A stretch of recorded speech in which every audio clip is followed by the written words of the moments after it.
ilaahay baa kaliya mahad leh maasadan waxa la yiraahdaa ama halku dhigeedu leeyahay nimcadu kula aaba maaha waxay ka hadlaysaa ummadu marka kalgacayl iyo naxariis iyo jacayl dhexdeeda yaalo inay istaakuleen ogtahay oo istaageeris ogtahay maasadu waxay dul istaagaysaa in keena ladani keena liita taageero taakuleeyo dhexdeena aynu isku naxariisano waxay leedahay ayaamuhu waa wareegto adduunyadu waa harguura irmaankeedii ladnaanta aadmigu laba goor ma haysto fakhrigu abtirsiima maaha haddaad amin xoola hayso nimcadu kula aaba maaha miskiinka wuu dareeyay itaalkii haynta liita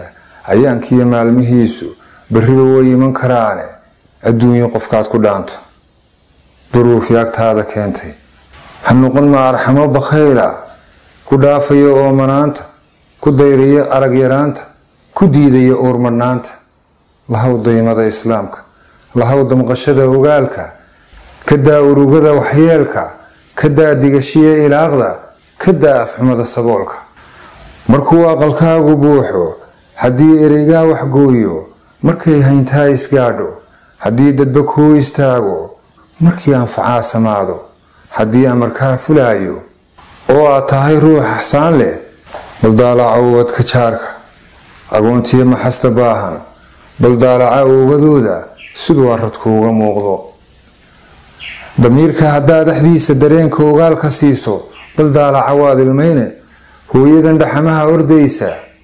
dheeftii ubad raadinaysa alleylka madow gudaysa dhibtiyo abasada sharkiisa saqdhexe ugu ooli weyday oogiyo subaxii jarmaadka qoraxda ka istaagi weyday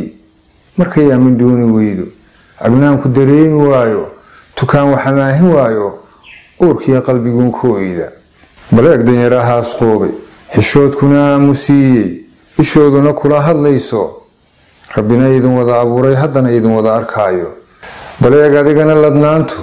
siday tale kaaga awday siday runta kaaga ooday siday ehel kaaga goysay siday arxan kaaga maydhay maxaad xashilin u baahan intaad kala gacan adeegtay midaana jar laga helaynin abaal duni kuugu haynin ogeyn waayaha casuunti adduun dharginlaa addoomo adduun dhaqmilaa ayaamo adduun dhalilaa adduunyo israafka maxaad ku dhiibtay maalkuba imtixaamid weeye ilaa hantiduu ku siiyey haddaad iridaha samaanta wanaag ku aruurin weydo hayaadkana raaci weydo xaqana ku iftiimin weydo nabadda ku aslaaxin weydo ujeedasan yeelan weydo wuxuu nafla kaaga aayo rabbina ajar kaaga yeelo haddaad u adeegsan weydo oo aad saka bixi ilowdo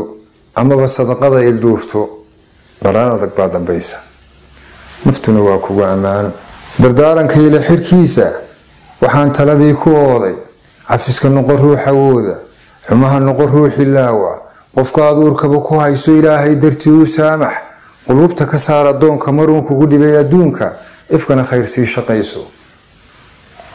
السلام عليكم.